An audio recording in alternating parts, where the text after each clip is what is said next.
আপনাদের বারবার বলার পরেও কিন্তু যখন লোন নিচ্ছেন অথবা ক্রেডিট কার্ড আপনারা নিচ্ছেন, সেখানে টার্মস অ্যান্ড কন্ডিশন বা কি এগ্রিমেন্ট করছেন আপনি ফিনান্স কোনো অর্গানাইজেশনের সঙ্গে বা ব্যাংকের সাথে, কিন্তু দেখছেন না। আমাদের কাছে প্রচুর এমন ম্যাটার আসছে, মামলা আসছে, যেগুলোতে দেখা যাচ্ছে যে আপনি কি লোন নিয়েছেন, তার ইন্টারেস্ট কত, সেগুলো ফেল হলে ব্যাংকের সাথে কি চুক্তি আছে, এগুলোর কোনো আপনার কাছে কোনো ইনফরমেশনই নেই, অথবা আপনার অজ্ঞাতে সই করে দিচ্ছেন কোনো টাকা লোন নেওয়ার সময়।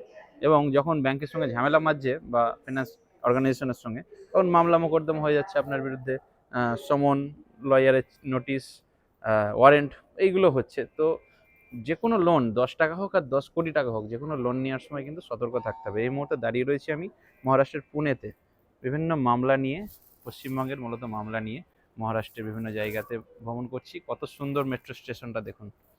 মেট্রো স্টেশন দেখলে প্রাণ জুড়িয়ে যাবে, 5 স্টার হোটেল মনে হচ্ছে। হ্যাঁ, মহারাষ্ট্রের খুবই পরিষ্কার পরিচ্ছন্নতা, এটা একটা গুণ। কিন্তু মুম্বাই এবং পুনে খুবই সুন্দর, সাজানো গোছানো, একদম মাল্টিপ্লেক্সের মতো জায়গা।